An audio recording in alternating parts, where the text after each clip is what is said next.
Okay, hang on. I can just open Dragon's Dog. Yeah, this episode is going to be Cole narrating his current playthrough of Dragon's Dogma.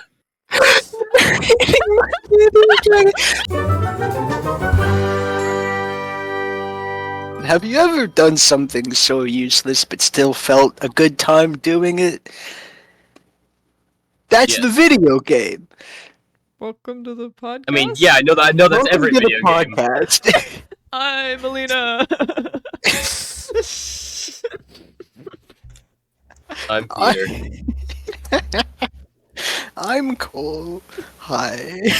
You are more than just Cole. You are also talking about Dragon's Dogma this episode. Yeah. The rest of us will listen. It's gonna be episode 1 all over again. Yep. We're already nostalgia baiting you. Already nostalgia baiting. Dragon's Dogma did come out in like 2012. So maybe we actually are a little bit, but probably not, considering the amount of people I know who played the game. I haven't. There are. I know. There are several topics I wrote down in my part of the list that are just things that I will achieve some kind of molecular harmonization through sheer excitement by talking about, and this is one of them. Okay. Molecular away then. Tell me what this dogma of dragons is. Begin the vibration.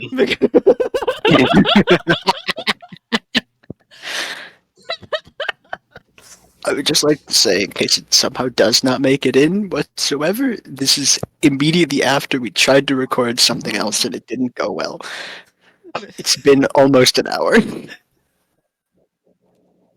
I make the fapping bit at the beginning just multiple snippets of us trying to. You could. I might. Maybe. Dragon's Dogma, or as you're more likely to find it in various other places, currently Dragon's Dogma Dark Arisen, which comes with the Dark Arisen DLC included, of course, is a game from 2012 that I think got woefully shafted by the release of Skyrim a bit prior.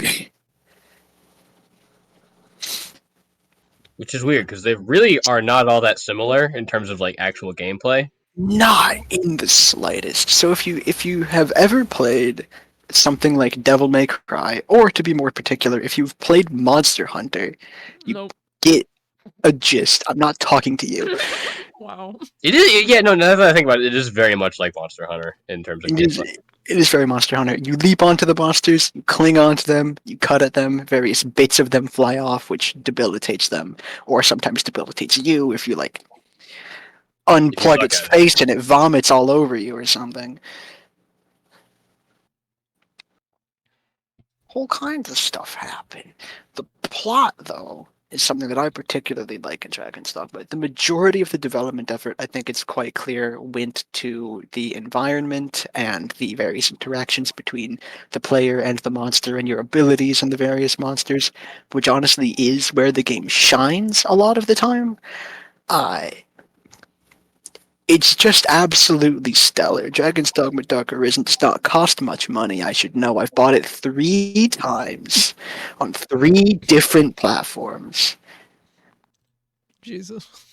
Once on the Xbox 360, another time on the Windows PC, and the third time is on the Nintendo Switch. I love this game quite a lot.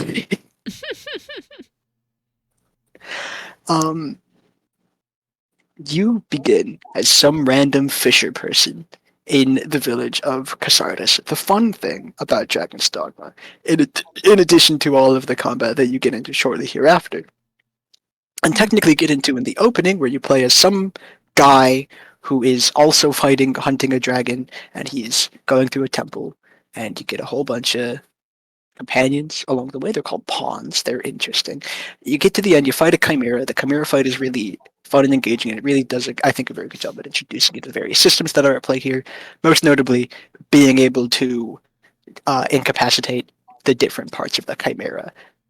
Typically, first you're going to want to cut off the snake head tail, and then kill the goat head, and then it's just the lion. And you just hit him a bunch, and he dies. I mean, any fight in Dragon's Dogma can be resolved by just hitting it a lot until they die, but It's so much more fun to stab out a it is so much Cyclops' more fun eye. to come in from the top rope and fucking body slam a snake tail. Coming from the top. Arisen with a from the steel top chair. rope with a steel chair. Yeah. The character creation in this game is also extremely in-depth. You can be anything from a tiny child to the oldest, most pruny motherfucker you've ever seen in your life. Your character's height and weight change the way that it interacts with the stamina stats specifically, as well as movement speed. If you are playing a smaller, lighter character, then you will be technically faster in spurts, but you will not traverse ground as quickly. And also, your stamina will recover faster, but I think you technically start with a lower pool? No, I think that's wrong, actually. It does regenerate faster, though. For playing a heavier character, your stamina drain is increased, and also it regenerates slower, but you cover more ground, and you have a little bit more weight to your body. So if you can be thrown, you'll hit a little harder when your body impacts the enemy.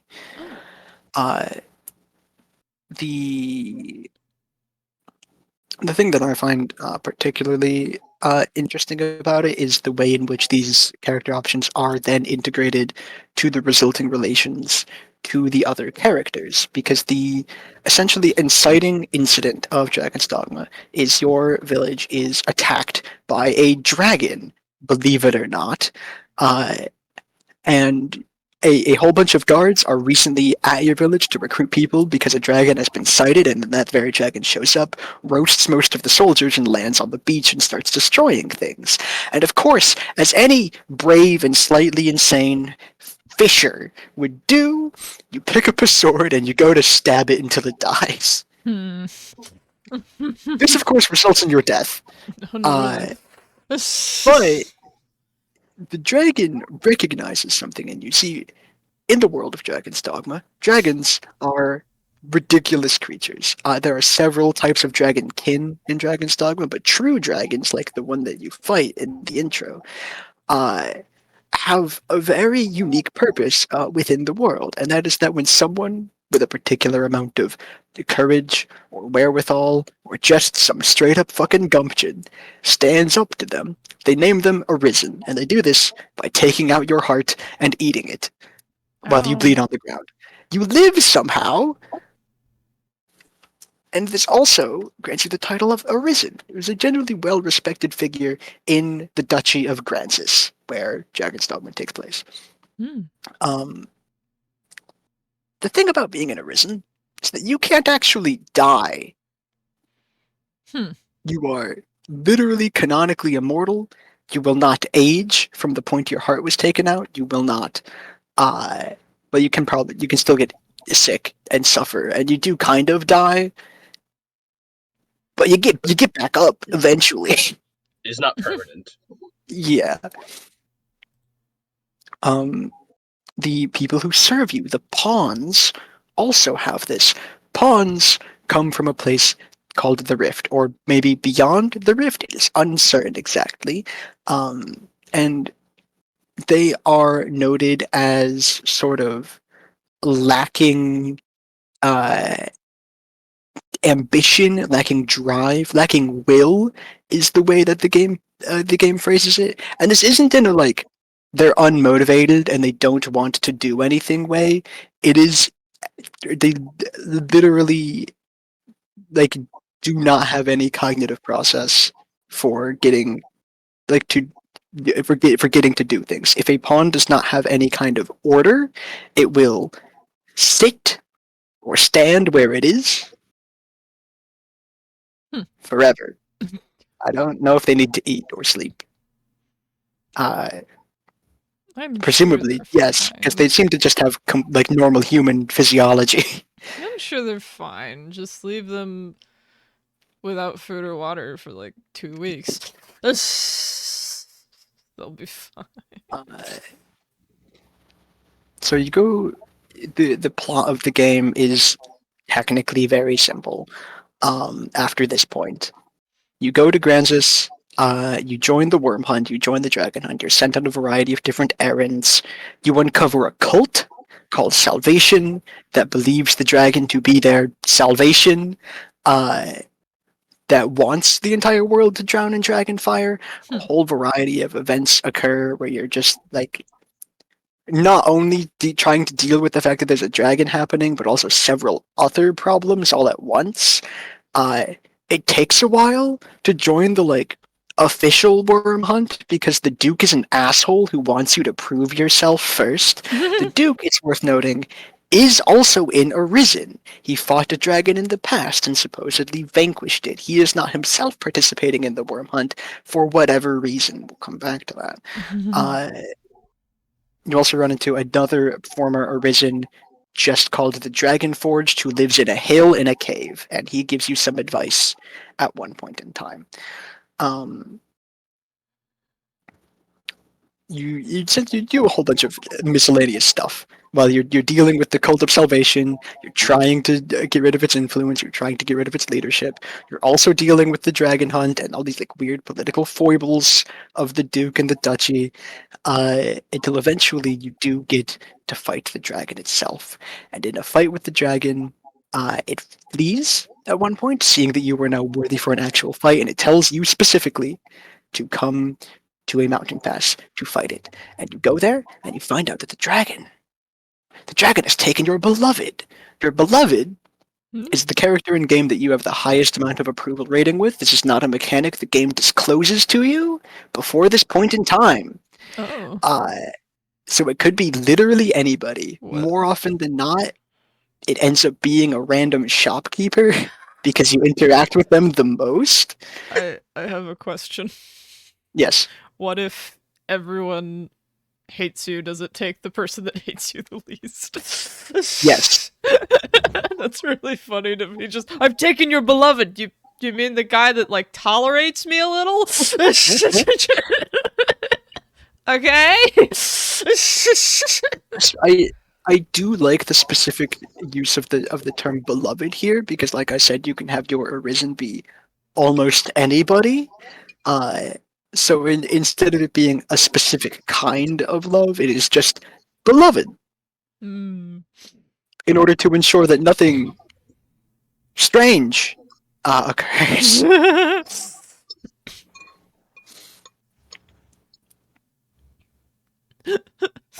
It would be really weird and bizarre if it was explicitly romantic love and your Arisen was an elderly person and your beloved ended up being Celine, who is like, I don't know, maybe 14. It would also be weird if it was the other way around. It would also be weird if it was Like the other way around. if you were a child and your beloved was some old shopkeeper guy. It's just like, oh. Hey, wait a minute, hold on. No. Because it's not. I assume your beloved cannot be a pawn. Your beloved cannot be a pawn. Hmm. Unfortunately. It is presumed that pawns can and do feel all the various kinds of emotions that come with being alive. They just very specifically lack will. Whatever the fuck that means in the context of the world of Dragons Dogma. It seems to be just like that they will not do anything if you don't tell them to do anything. They'll just stand there, is what it seems to be. But also we do see pawns multiple times sort of take up tasks of their own will, so to say. So it is weird and confusing and doesn't quite make complete sense, which is the case for everything with all of the pawns constantly. Oh. It's essentially like the idea of pawns lacking will is mostly used to justify the game mechanic where you can tweak your pawn's personality and have them behave differently in combat scenarios and like order them around and like it's used to justify like why they listen to you still even if you're a complete piece of shit. Mm. Gotcha. You go to the dragon. The dragon at this conjunction gives you a choice. That choice is you can sacrifice your beloved and gain essentially a wish to do whatever you want with unimaginable wealth, power, a shack in the woods. It's yours, my friend, as long as you sacrifice your loved one.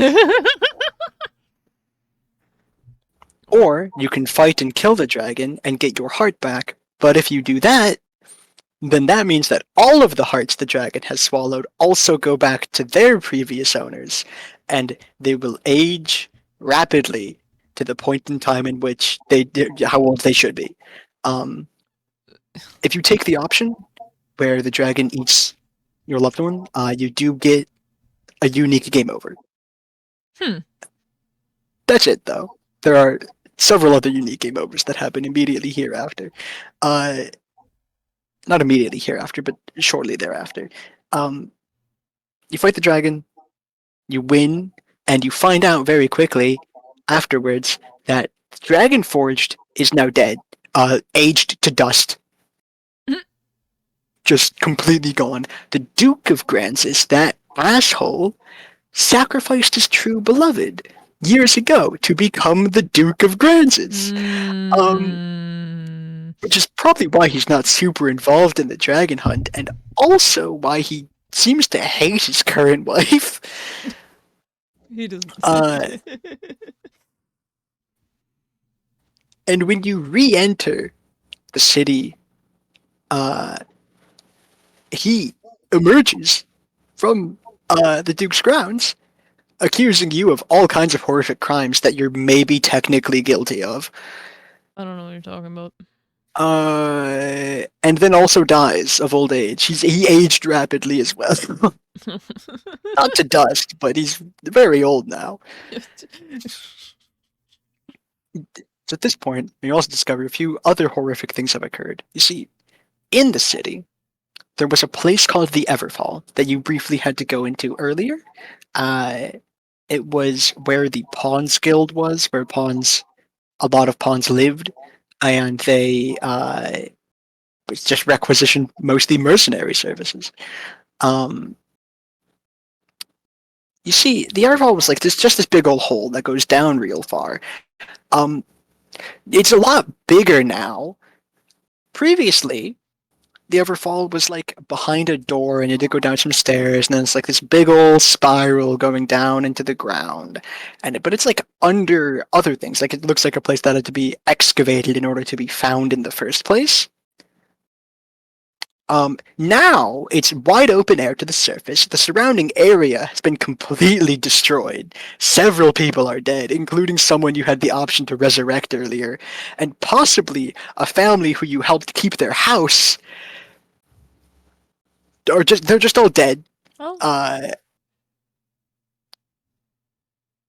And so, of course, coinciding with the dragon's death is when the Everfall opened and a whole bunch of horrific things happened nearby it, and also all of the monsters in the world are now significantly more powerful. So what else do? Go into this conspicuous hole that opened in the ground, and you find that you can go deeper into the Everfall than you could before, and you fight an off-brand beholder at the bottom. And it's here where you find something very, very strange and interesting. Here, you get sent into some kind of cosmic realm, presumably the Rift, where you fight the guy you played in the prologue. Oh. And a whole bunch of information gets revealed to you very quickly here. This guy is now the Seneschal. The Seneschal is God. There is a religion in the land of Grancis that is just called the Faith, and they worship a figure called the Seneschal, although the Seneschal here seems to make the distinction that he is not the Seneschal of that myth. That's just the title he has. Mm. it is revealed to you at this point in time that the existence of the seneschal, all these things with the dragons and the arisen, and all this nonsense is all a part of the ever-turning wheel, this grand cycle that happens again and again and again and again.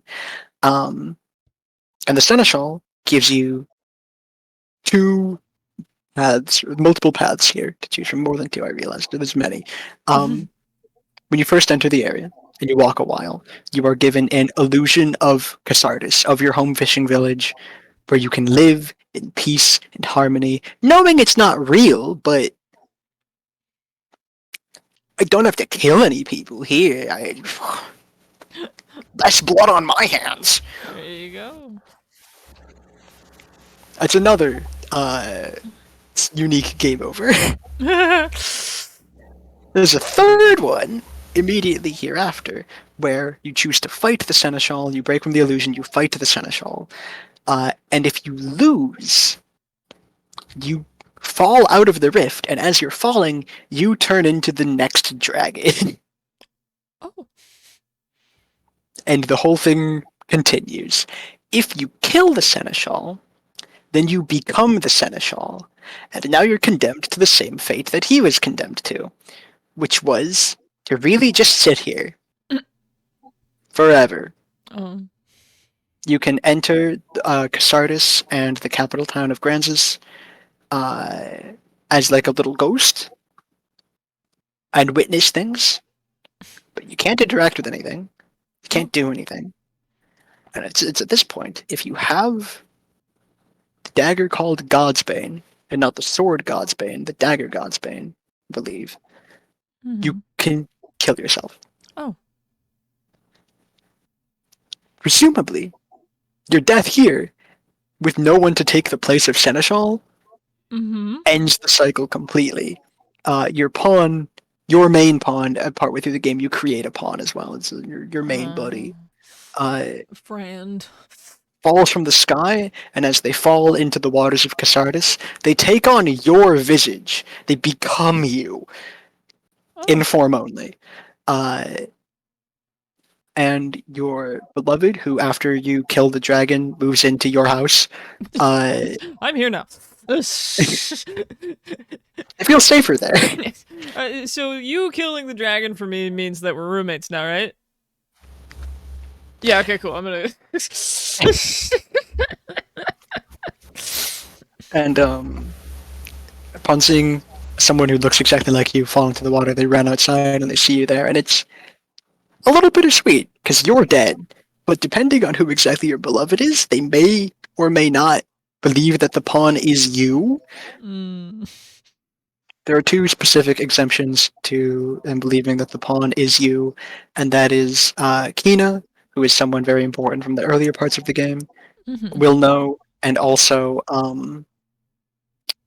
Celine will know, because Celine herself is a pawn, used to be a pawn, and her Arisen went through a similar process that resulted in her becoming a human person. That's a human person. So the reason as to why there's a little quote that shows up at the beginning of Dragon's Dogma after you beat the initial tutorial that reads, "The delight and ever novel pleasure of a useless occupation." That's the thing the intro was. Sorta. Kinda. Yeah. Yeah. And it is the game in microcosm to an extent, because being the Arisen is fucking pointless. It's all a part of this giant grand cycle that theoretically no one can do anything to prevent in any significant manner. Who even says that there's just one kind of seneschal? Considering that there is a sequel game coming out on March 27th, 2024, there may be more than one. There may be multiple cycles all throughout the world. And just because you freed your world from that cycle does not mean that every world is then freed from that cycle, you see. Because the rift itself is used in universe to reach into other worlds, and pawns are uniquely able to access it because they're beings of the rift. But in the original plans for Dragon's Dogma was some kind of fucked up eldritch location connected to the moon that would allow players using the internet connectivity to do some wild shit.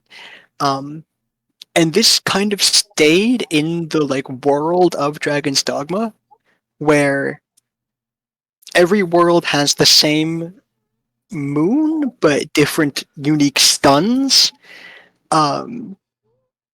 Essentially saying that like every world is connected, but they're also all kept unique and distinct. So just because at the end of Dragon's Dogma means that you break the cycle does not mean that the cycle is broken for every reality in existence. Just yours is free. What if you blow up the moon? Oh, that's actually the fun part. Oh no. That's what it was like in development, but in the actual game of Dragon's Dogma, there is not a moon. Oh. Grancis does not have a moon, or at least not specifically Grancis, but like the world of Dragon's Dogma does not seem to have a moon at all, which is probably part of the reason as to why it's so fucking dark at night. You can't see anything. Is there like, does the water have waves in it? I think the ocean does. Yeah, I think the Well, ocean then there's does. a moon somewhere. I don't remember. Yeah, I don't remember the I mean, like, wind can also coastline. cause waves. Yeah. The moon simply amplifies it. I guess the better question is there a tide system? Because if there isn't, There's then there's probably not an okay. in-game tide system. Okay. It was also 2012. True. Yeah. See, the lack of a moon was the just majority, an excuse. the majority of the development time went towards the action of the game, which is hard to describe. I mean, it does still hold up today. It absolutely still holds up today. It's so fun.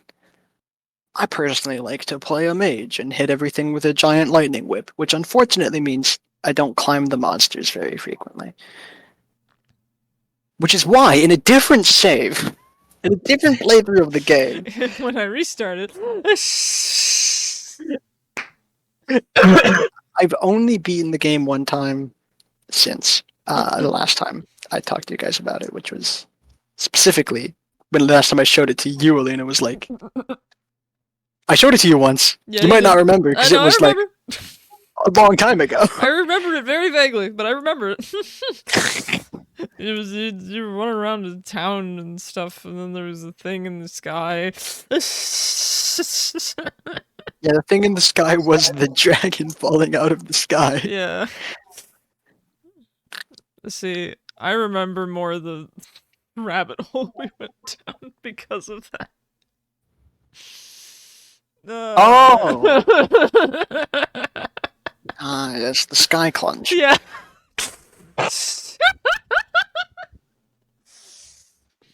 It is unfortunate that that scene can be read to look like something of a birth.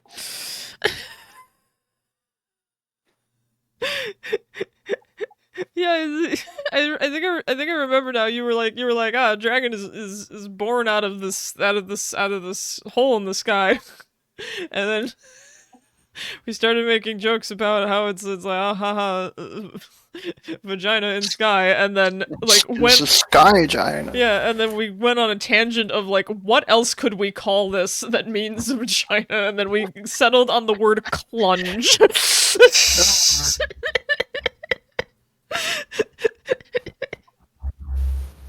Slang. This podcast is not for children. I thought that was obvious from how much we tend to cuss. I mean, children say all the time.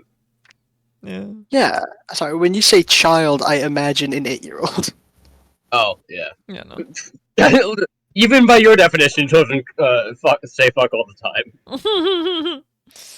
Yeah, but according to YouTube guidelines. YouTube No, guidelines, YouTube guidelines can suck my dick.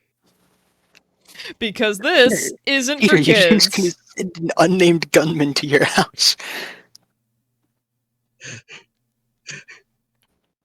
Actually, the account is linked to me, so they might send someone to my house. Peter, what have you done? Probably nothing. However, if something does come of this, There was a Whoopsie good 7 episodes. whoopsie daisy. Wait, hold on, I Is don't all want. I have to say for myself. I don't want to die from a YouTube gunman. Hold on, wait. I mean, nobody wants to die from a YouTube gunman. It just sometimes that's how it works out. The circle of life.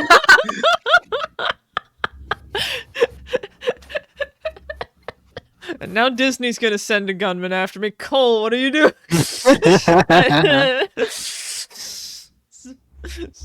On today's episode of Trope Troupe, we fight off several armed gunmen from several different major companies. And today's episode of Trope Troupe, I fucking die. Now that we know what happened in Dragon Dogma, Mm-hmm. and there's a point I realized I forgot to come across in the beginning, which is after character creation. Realized I never ended up talking about who Kina is, and she's kind of important. Kina is a character who is quite worried over the Arisen's state after you get killed by a dragon. She's talking to her dad, who is the elder of the village, and she's like the wounds have healed. Their heart isn't beating. And it's at that point where you wake up in the sick room and you walk outside. Hina is very dedicated to trying to figure out like the various secrets of like the dragon and the Arisen and all this stuff because you and her are important to each other in some undefined, ambiguous manner. It can be in whatever manner you imagine it to be because again, the Arisen can be whoever the fuck. Yeah. And it's one really clear. It's a the use of like avoiding specific terms that relate to specific kinds of relationship in the voice acting specifically, because that's the stuff that's the hardest to redo. Yeah. You can rewrite text a lot easier. It's just I guess the trade-off is that there's a lot more text. If you change one instance of something, you have to change all of them. So that's the. So that was all my lines, right? That was all my lines, right? Think about that. This game has 70 alternative routes.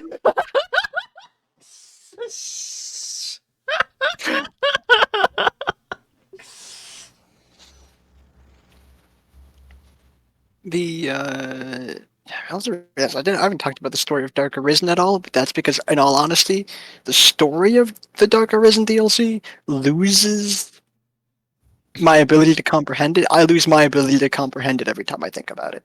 Oh.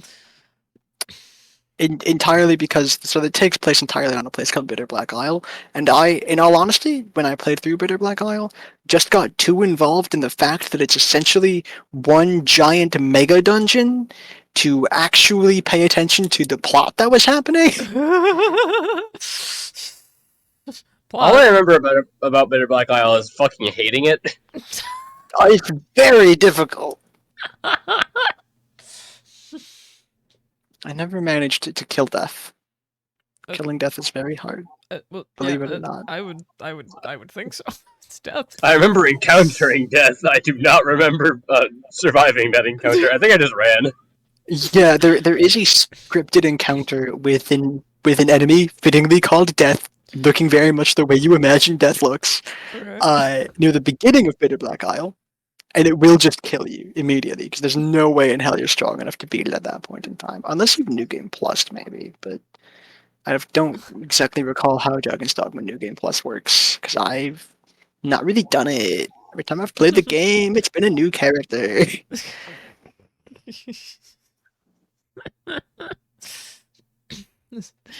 Hello, I am Death. I use the die spell. You're dead.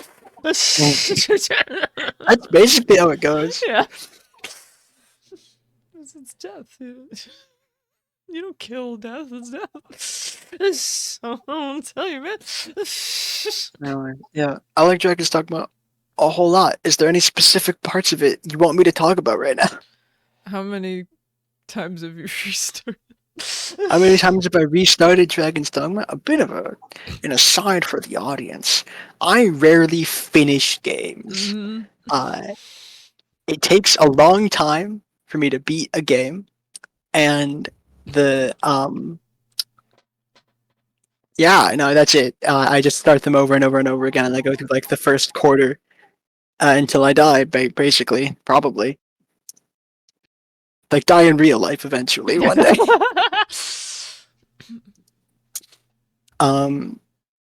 Yeah, Dragon's Dogma I've started over, God, hang on, I have to remember all the way back to like 2016. 'Cause that's when no, it was probably, I think it was before then even that I got it on the Xbox 360 the first time. No. A truly ancient console. The ancient. I mean, in tech years, yeah. Yeah. Not Yeah. nearly as ancient as the original Xbox. Who even played the original Xbox? I did. You must be fucking 70 years old. No. I'm a year older than you. And that could be 70. We have not disclosed our ages. True. And that could be 70. Yeah, I so- could be 69. Nice. And by saying that, we've already disclosed our ages. I think we've disclosed the like maximum possible age we could be. Yeah, 40. 7. 40? Those are two very different numbers. Clearly, I'm actually stuck permanently at the age of.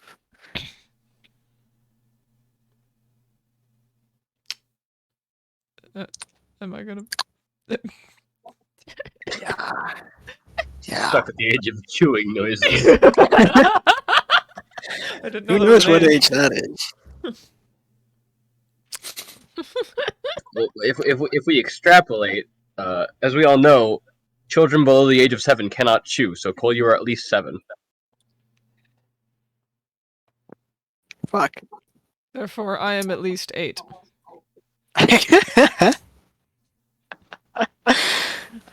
I've already been 7. I don't want to be 7 a second time. I don't remember being 8. Not in my brain. I don't know where it went. Anyway, I think I've restarted Dragon's Dogma 50 times. I'll just say. Jesus. Probably, like in total. So many characters lost to the wind. How it goes. Oh my god. I'll finish anything that I do. Cole, you personally had a hand in killing each and every one of your characters. Okay. This is You okay. killed is insert on you. Dragon Dogma character here. Sure. Alright. Look, I'm just trying to guilt you into actually finishing a fucking game. Their lives don't really matter to me. They're all data constructs, so Okay, they're not living. them. They're not alive. Very rude. Very rude, Cole. Indeed. Late to podcasts and now this. Dehumanizing video game characters? How could you? How could you do this? Dehumanizing video game characters after the last episode we had where I said I was too emotional to reset one shot.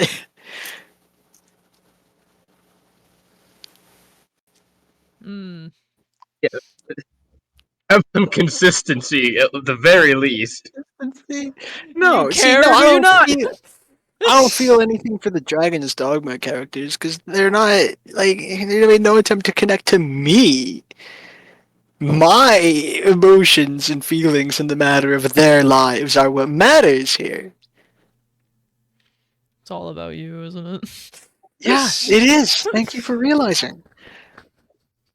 I bet that's why. Is this why you're also late to every podcast? Yeah, exactly. The only time I respect is my. I don't believe any of this. I want to say for the record.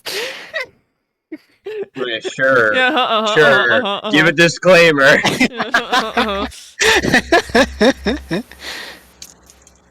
Gonna make an exposed video. The Cole from Trope Troupe exposed. Yeah. Cole from Trope Troupe late to podcasts, not clickbait. Podcast not. It isn't clickbait. It's true. I wasn't even on time for my own birth. So, Elena, what? Obviously, this is the call out post on YouTube.com. Oh yeah. Cole's always I late. love jokes that only make sense compared with our previous.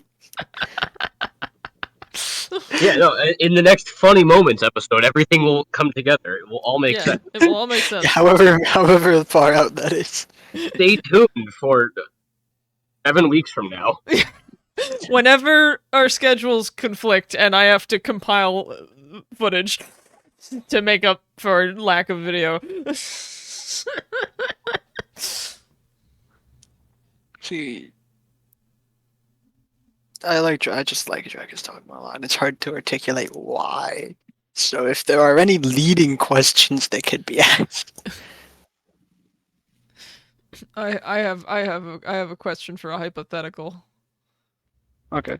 So when the dragon's like, I can eat the person you like, and then I can give you a wish. Why can't the wish be I want the person back? Because it can't be? Because the dragon will just say no. But it said any wish I want. Sucks to suck. Yeah, okay, I don't care. I'm a dragon. I don't care.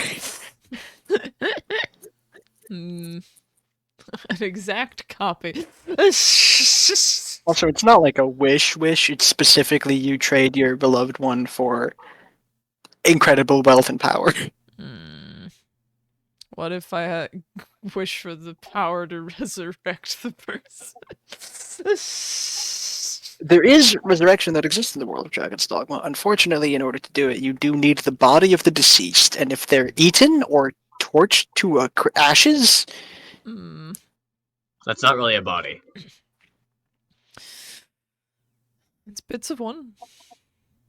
I don't think it counts. I'm pretty sure you need the whole body intact. Yarn. Alright. Fine. Ruin my fun hypothetical. I answered the question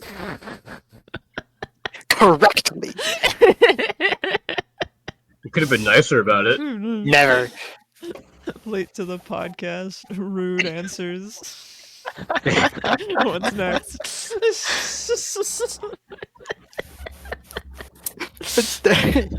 Next is I just leave mid-recording. Next week, I'll set a timer for half an hour and I'll leave mid-sentence. Well, it barely started the intro. Exactly. Welcome to the podcast. I'm Melina. I'm Peter. Da-ding.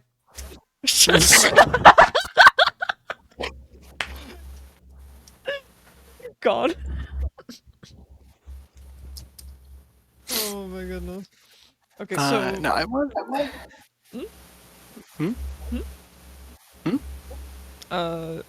So there was a discussion way earlier about how Dragon's Dogma, I had a stroke. Dragon's Dogma got overshadowed by Skyrim, although it doesn't I fully play the believe this. same. I would like to Yes. ask why you believe this. Not because I don't believe you, just because I have zero context for this conflict. I have a grudge. And two, They're both dragon games. I think that is about the extent of it. okay, and two, how are they different from one another in terms of gameplay? Uh, Because I've played Skyrim once ever, and I've never played Dragons Dogma, so. So, question one, as Peter said, they're both dragon games, and I think Okay. that's a lot where a lot of the similarities begin and end for most people. Mm. Second, for me specifically, Okay. I have a grudge against Skyrim, Okay. and I will take any opportunity to spew libel and or slander. So there is that. I can make a genuine, balanced criticism of Skyrim if I wanted. I choose not to. Okay. Well, you're gonna have to for when we talk about Bethesda. No, I won't. I Okay, I'm going to refuse. request that you do Oh, for when we do the Bethesda episode. okay, I probably will if you ask me. It just has to be a question and not like okay, you're gonna have to do this. Do it! Be impartial! But being impartial doesn't lead to good comedy. True. Fair enough. True. Perhaps it was too harsh. Mayhaps I was too harsh. As for gameplay, Skyrim notoriously first person mostly. You can technically go into third person, but it sucks. RPG. Technically, I don't like thinking of Skyrim as a role-playing game because. Okay, I'm gonna get into a completely other fucking diatribe about all the things I don't like about Skyrim. I'll just begin and end it with, you are given the role of Dragonborn, and any kind of character decision you make for a character you would be playing is completely imagined in your head. You have to imagine a character arc happening, which is why I think it's not an especially good example of an RPG. It is still an RPG. I just think it's not. Yeah, If the I role you wanted play is to, protagonist. yeah, if I wanted to point at the quintessential modern RPG, I would not immediately point at Skyrim. I might still end up pointing at Skyrim anyway because of its ubiquitousness. Yeah. It's the difference between a game that has actual character arc stuff shoved into it, or and me playing Halo Reach and pretending to be the Spartan in question and saying stupid shit while I run around. Yeah, dude, that is actually a really good way of understanding it. Yeah. Most of the other Halo games, Master Chief has some kind of emotional arc technically. Technically. Maybe not in the first one, but maybe not in the first one. I get why they didn't do it in the first one, because the first one was more establishing the Halo stuff than anything else. But in Reach, when you play as Noble 6, Noble 6 is just protagonist. Yes. And that's it. So if you want Noble 6 to have an arc, you have to imagine it. Which, honestly, with Reach works. Making me put in the work to enjoy my game more? Awful. Yeah, Dragon's Dogma, honestly, yeah, the closest comparison for it is Monster Hunter, which makes sense. They're both developed by Capcom. Where it is third person, you have an array of skills that you can access by holding the bumpers on the controller and hitting one of the face buttons. Yeah, it just functions completely differently, and I don't know how to describe it exactly. Monster Hunter goes all in on its gameplay and has little to no story. Yeah, I think Dragon's Dogma is like if you struck a balance between story to an extent and also the sheer ridiculousness of Monster Hunter's combat. Yeah. Not to mention, Dragon's Dogma does have an established world you can explore fully. In Monster Hunter, the only chance you get to actually leave the city, for the most part, is just going out on hunts. Mhm. That, like, yeah, you can explore it's a relatively large area for a hunt, but it is not open world like Dragon's Dogma is. Yeah. Have you seen Monster Hunter? Anyone I play played a Monster little bit Hunter, of it. Elena? No. I've heard other friends play it through an Xbox party, and that's the closest I've ever gotten. Okay. I've never What seen it. what games have you played and or seen played that are third person action games? Fortnite. Well, there are no points of comparison to Fortnite that I can draw. I play mostly first person. The thrill of the hunt is the only comparison I can draw to Fortnite. I don't know what that is. Yeah, I But it is the guess. most dangerous game, aside from Rick Sanchez, who was also in Fortnite.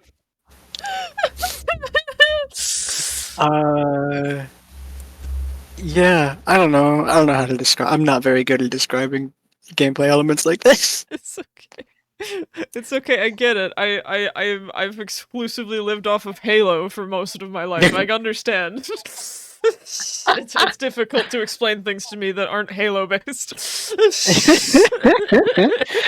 See, that's why we relied on it earlier to describe the difference Yes, between- exactly. So what we need to do is, like, anytime we want to introduce you to a game, we need to introduce you. First, we need to, like, make the bridge from Halo to that game, and then go through every single game in between. So, like, under most circumstances, it will be Halo to Mass Effect. Yeah, honestly.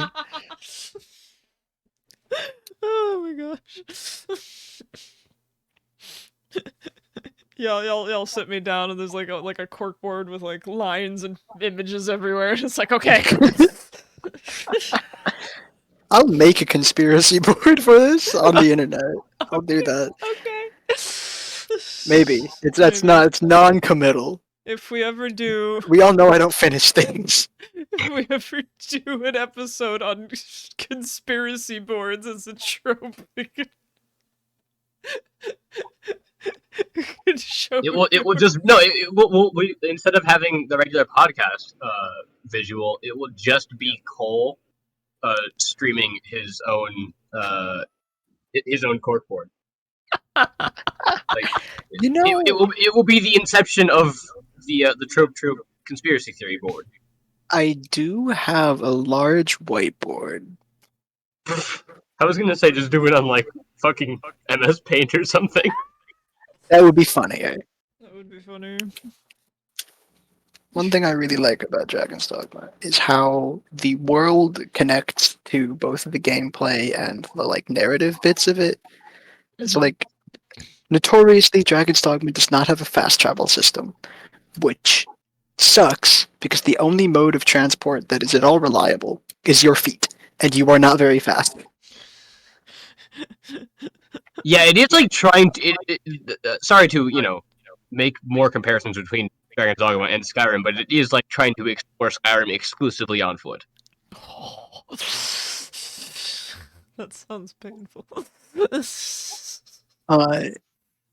Yeah, It's it is. it's like playing Halo Reach that has a sprint option and then going to play Halo Combat Evolved that doesn't have a sprint option.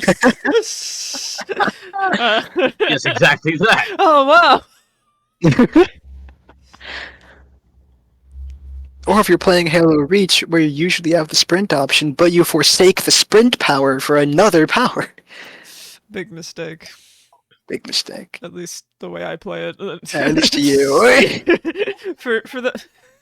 for our lovely viewers, I basically sprint through all of the Halo games as quickly as I can. You played it so much. I've played it so much. Just a few days ago. Yeah. No, not a few days ago, but it was a bit longer than that. Not that long ago, you told me that you recently you beat your record for Reach. No, so there's a. This is going to the extended cut. There's a I know. level. There's a level in Reach where basically like you're in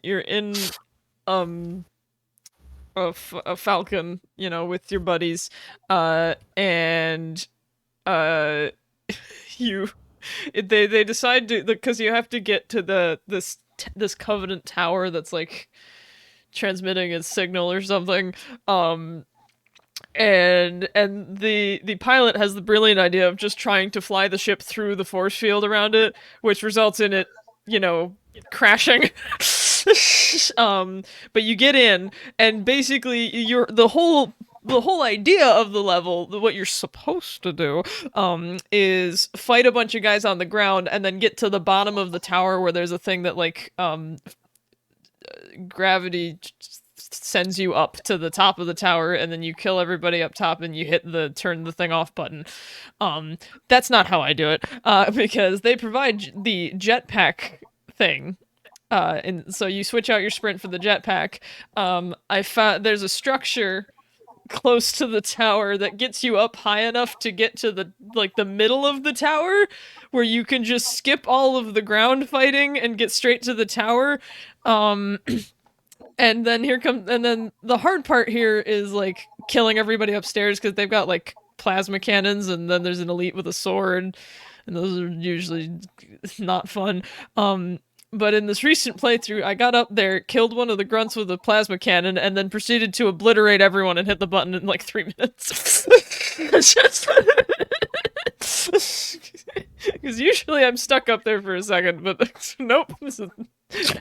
Everyone died, and I hit the button, and I beat the level in like 3 minutes. Anyway, everyone, that's how I play all of Halo, the whole thing. Including Infinite. Yeah, you're like 3 steps away from speedrunning. Miss me with those side quests. I want the campaign.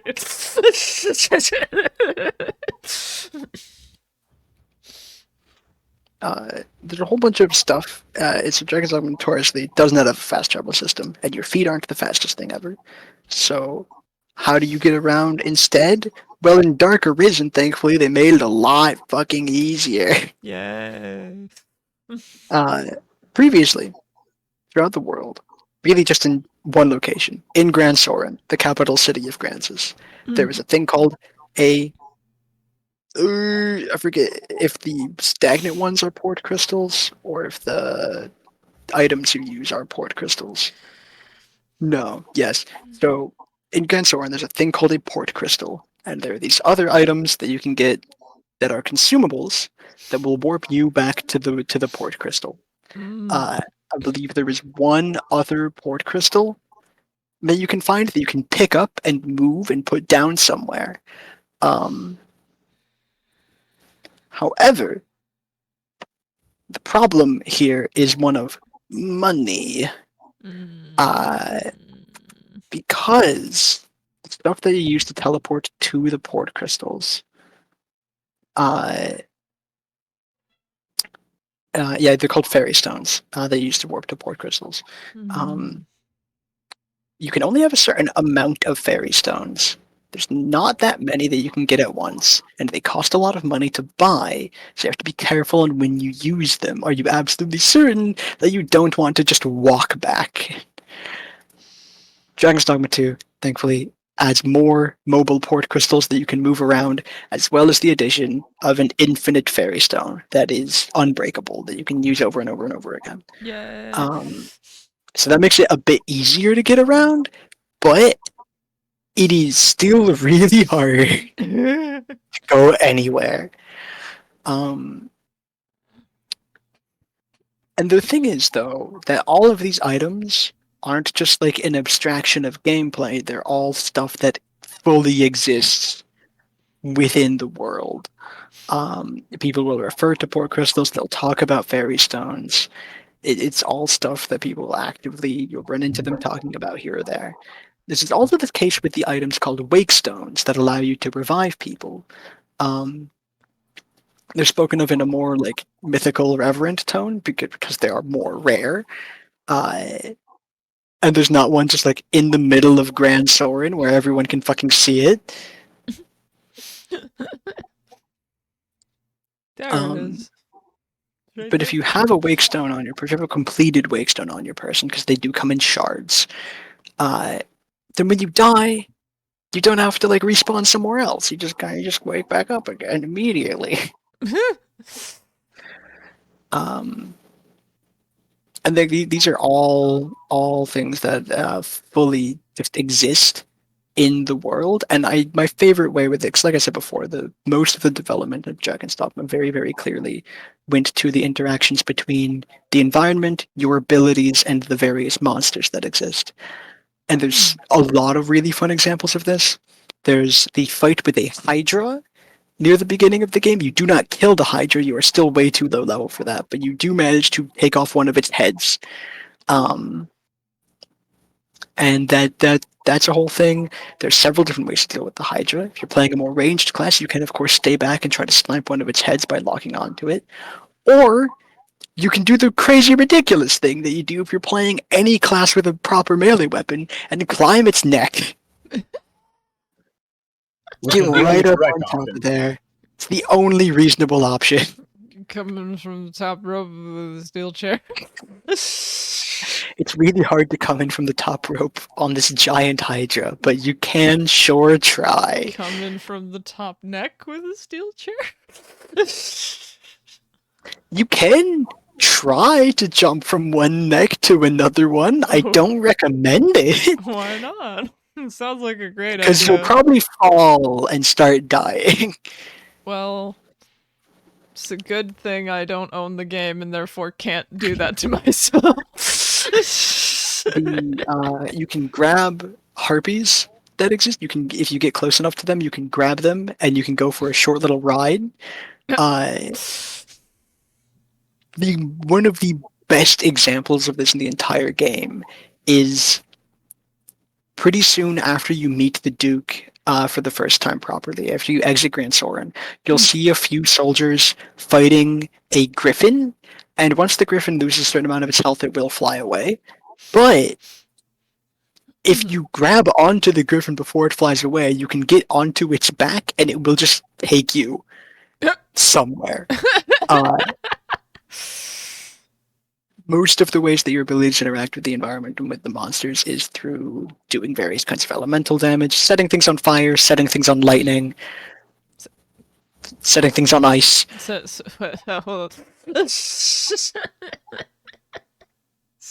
are, of course, also dark and light elements, so you can set things on light or dark. But those are a bit harder to come by. I can blind my enemies with light mode. There's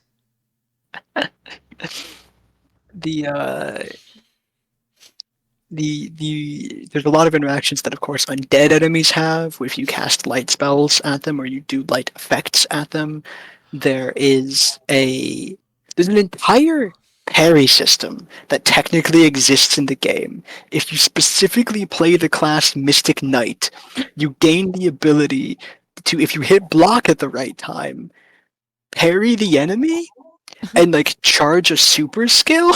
Oh. It is a little ridiculous. The other ways in which you interact with stuff is, of course, through applying various kinds of knockback. Every kind of spell does some kind of physical knockback to most enemies, unless they're way too large. I mentioned before, there's tons of different kinds of Dragonkin. There are 3 specifically. There are Drake, there are Wyverns, and I forget the name of the third one. Woo! But of course, these enemies fly. So when they come down to do a claw attack, if you can grab onto them, you can go way up high into the air and probably fall and die, because grabbing onto something does drain your stamina. But if you manage to get onto its back, they're large enough that you can just stand up while you're up there. Oh. And just start stabbing at them. They will try and shake you off, because of course they will, but hey, Dragon's Dogma, I think, is truly incredible for the time that it was released, which is again 2012. Only like 11 years ago.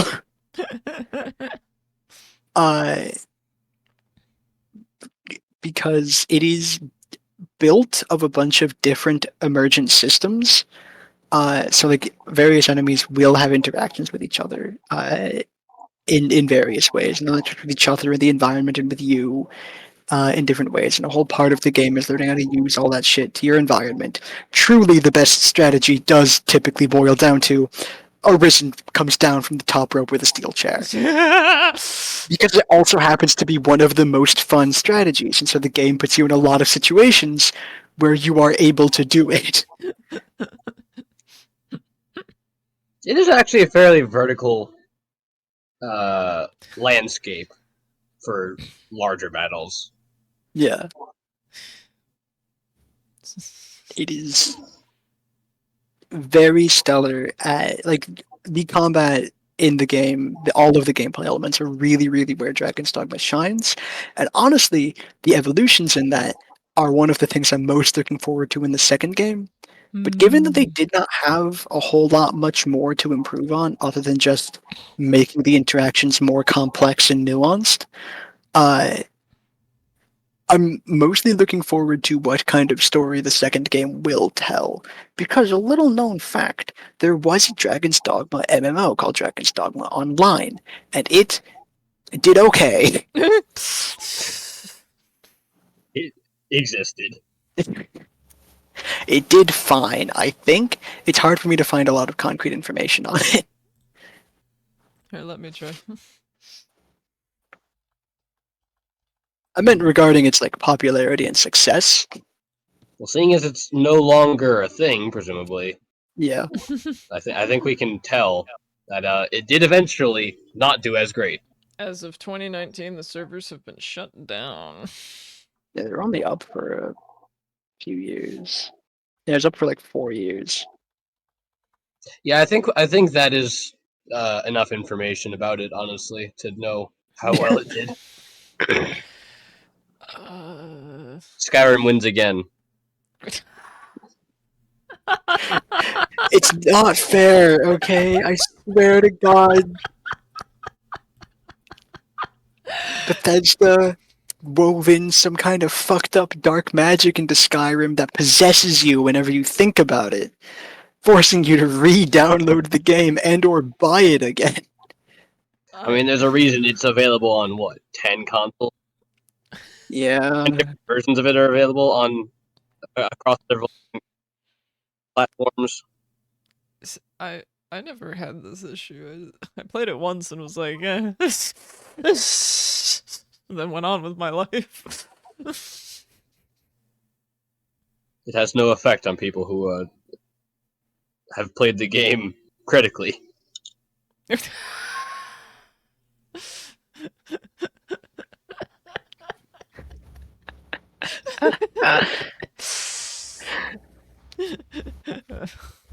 A note for the journal. I'm big super not a fan of Bethesda and most of their projects. The reverse, one may say, even a hater. A hater. Although I don't actively go out of my way to hate most of them. Just Skyrim, Just Skyrim. because again, like I said, I have a grudge, Fair. and I'm not looking forward to the day where I'm probably gonna have to do like a balanced, actual, like genuine criticism of the game without indulging any of my personal grievances. We can have the normal episode be that, and then the extended one be that, and also your biased review. The extended cut will entirely just be me endlessly shitting on Skyrim without acknowledging if it even does anything good. Unfortunately, it does have some strengths. It does have some merits. It's a game. But I am of the similar opinion that its merits do not outweigh its other things. I'm also of the opinion that the best thing Skyrim ever did was give us a bunch of assets for modders to play around with. Yeah. I'm gonna save everything I have to say. That's what every Bethesda game is at this point in time. Yes. And I'm gonna save the fucking paragraph building in my brain for a later date. Are you gonna remember that paragraph? It generates every single time this conversation happens. Okay. The same paragraph. I don't The have exact to same remember paragraph. it. It's baked into my skull.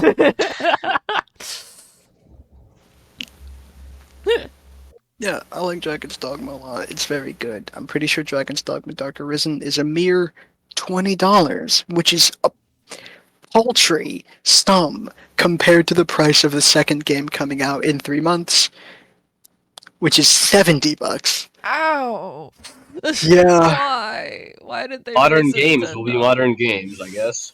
Why do they hate me? You weren't gonna get it anyway. I know, but there's a lot of games switching to $70 and it hurts. That is Dragon's Dogma Dark Arisen. They're accounting for inflation without accounting for the fact that wages don't also account for inflation. Sorry to get political in our haha fun podcast. Dark Arisen, Dragon's Dogma Dark Arisen on Steam is currently actually $4.79 until December 12th. You know, I might download that and try it for It is- $4. Well, it's much closer to $5. With tax, it will be over $5. $5 to $6. It's $4. You're losing me on this sell, you know. I'm not here to sell you anything. Mhm. And A recommendation is trying to sell people time. Yeah. Listen here, people. Dragon's Dogma Dark Arisen is available on Steam right now for less than $5 As of this recording. as of this recording, Yeah. and probably when this video goes up, because this will be up before December 12th, probably. Yeah, yes. I'd be yes, shocked it if will it doesn't. be. Yes, it will be up by then. Be Before shocked if this took over a full week to edit. then. No. We already missed the last week's episode. It was Thanksgiving, so anyone who's American in our audience will understand. Yeah. Anyone who's not will laugh at us, but fuck them.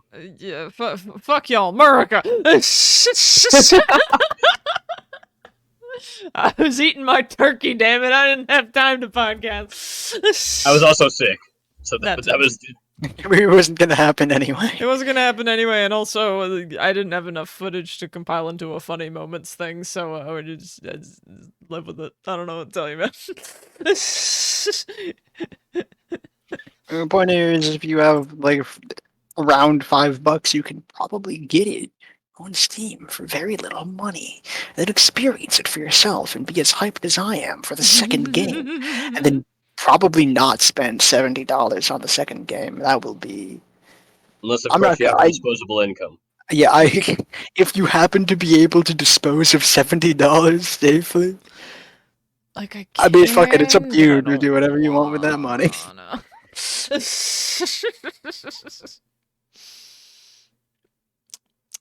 Whatever I mean, y'all that's do with most of the this. things I have to say about the game right now. That are coherent thoughts. Everything else I have to say about the game is just like random animal noises. Random animal.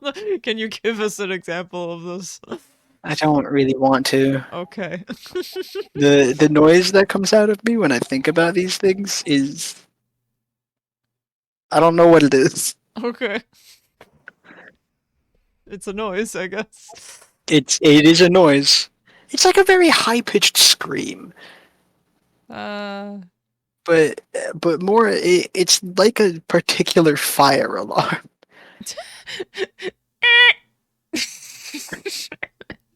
Yeah, but very prolonged, continuous. Yeah, I guess. There. I'm Cole now. That's what I gathered from this. Well, I guess. Maybe we're all Cole on certain days of the week. Whenever you're late to something, that's my spirit working through you. You're the reason I was late to my haircut appointment, you motherfucker!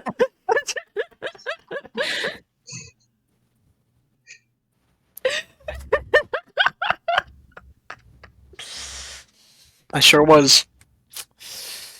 How dare you? What can I say? Devil's in the details. I'm not the devil. So to everyone watching who's ever been late for anything ever, it's Cole's fault. Yep, blame Cole. Entirely Cole's fault. You have my permission to kill him if you so desire. You don't have my permission to kill me.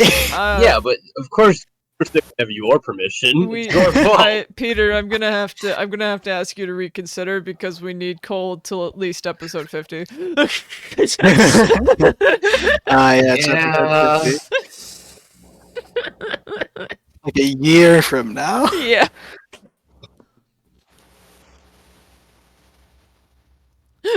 So How many weeks are in a year? 52. 52, yeah. Yeah, so like a year from now. Yeah, like a year. Because we're not going to be able to hit every single week. Yeah, because there's holidays and shit. Yeah, but we're gonna try our damnedest. Our darndest. We're gonna try your damnedest, Cole. Yeah. Oh, we're not reaching it. My damnedest? We'd probably I mean, reach it. you work for fun, so yes. Yeah. We'd get there faster than we should. We'll make it by week 35. Your sheer determination causes it to go faster somehow. I'm switching it to 2 episodes a week, guys. 2 episodes a week, and I think the only person who couldn't actually do that would be you, Alina. yeah, literally. Yeah, I don't have enough time to edit that. That would be pain. That would be You like, might be able to record twice a week, but then post once a week. ooh, I'm just throwing that out there as an idea. that would give me like some buffer room for Doing it once or twice, at least, a few times.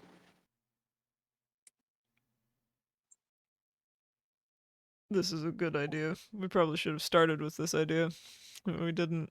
We don't know what the fuck we're doing. Don't let the nicely drawn background fool you. We're idiots. The only We've never done anything like this before. Listen, Podcasting is. I think that was obvious from episode 1, where we were all like, "We've never done anything like this before." listen, viewers. We're called Let the Trope one person who Troupe for a believes reason. in us believe. I don't think that many people even watch these. We have 4 subscribers. More. And you know, one of them probably. One of them's me, but we Believes don't in need to us more think about than that. I was gonna say, and how many of them are random people? 2, maybe. I know that one of them is random. There was another one that didn't give me a notification, but we have them. So...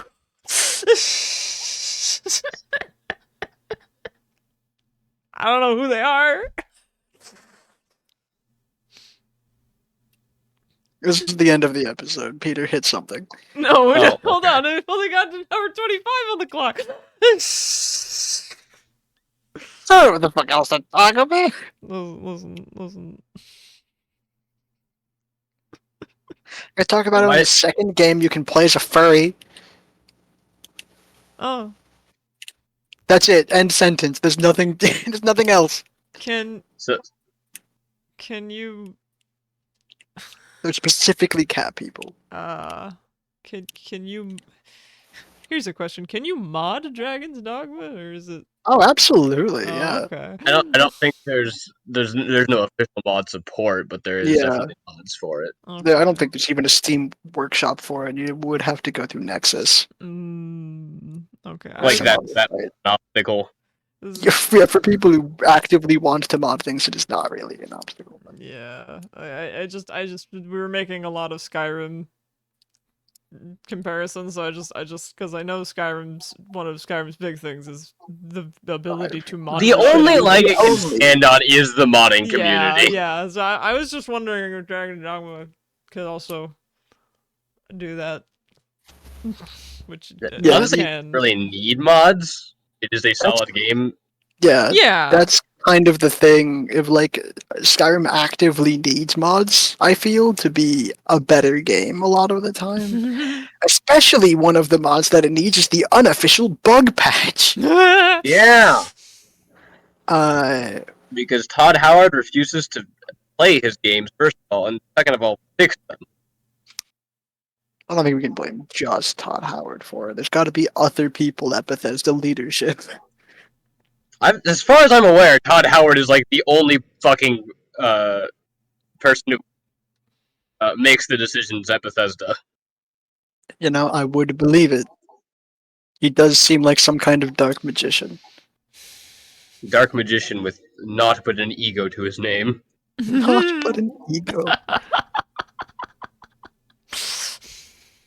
So, I will say the Bethesda, at least the Bethesda dislike, if not the Bethesda hate, floodgates were opened a bit wider with the release of Starfield. Oh Which I'm yeah. glad for, but also like It took you until the year of our Lord 2023 to figure out that Bethesda doesn't make good games? but the Bethesda's last several games have not been like particularly great. Yeah, recent Bethesda games are not great. I did notice that, like, because a lot of my friends have the Xbox Game Pass, you know, and so they all got the Starfield game for freezies, and you know they were playing it for a bit, and then kind of stopped, and I haven't seen it since on my And Xbox. wanted a refund for their free game. Yeah. So I based on that alone, I kind of gathered it wasn't that captivating. Yeah, at least. As far as I'm aware, the allure of Starfield over Skyrim is the fact that A, you have guns, B, there is ship combat, which is, I'm told, the only redeeming quality of Starfield over any of the other Bethesda games. And I don't remember if I was going by letters or numbers. The third option is New Game Plus. Which, you know, technically changes the story, but not really. I see. Yeah. There's a lot of things about Starfield that I want to save for the Bethesda episode, but I will just leave it at the fact that Starfield was internally referred to as the space game for a long, long time. I think tells me everything I have to know about exactly how it got developed. And I feel real bad for basically everyone who worked on it. The space game. That is the extent of Starfield. Yeah. It is It is Skyrim in space. Yeah. All right. Anyone who claims otherwise is a Bethesda dick rider or deluding themselves. both of which are fates worse than death.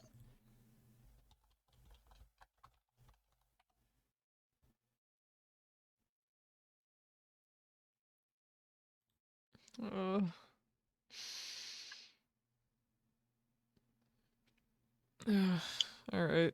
So is that the end of the episode this time? I guess I can't think of anything else. My PSA to all Bethesda enjoyers.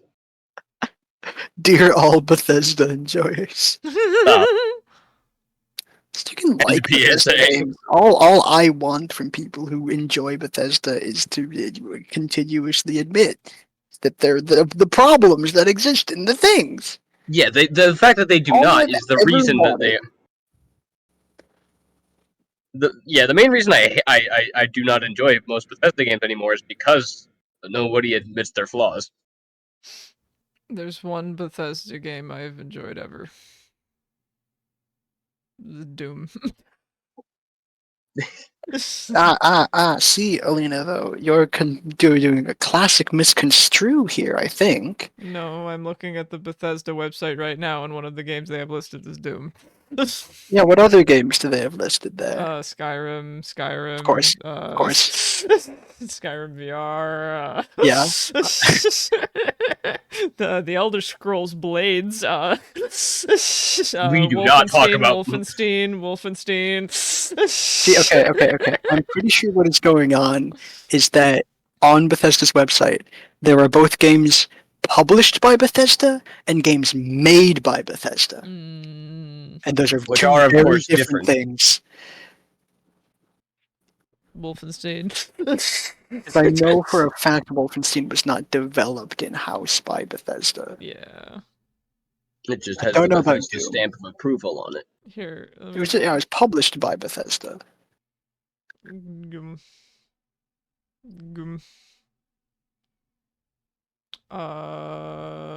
It tells me nothing.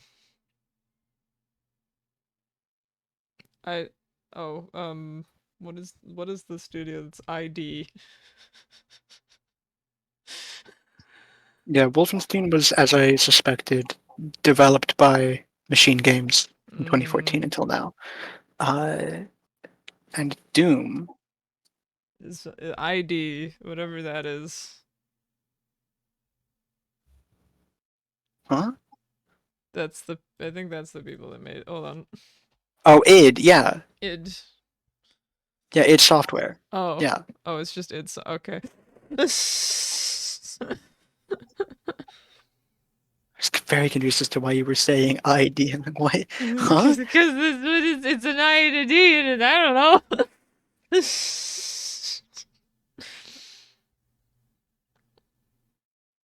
Yeah, so there's Bethesda Studios, and then there's Bethesda Softworks.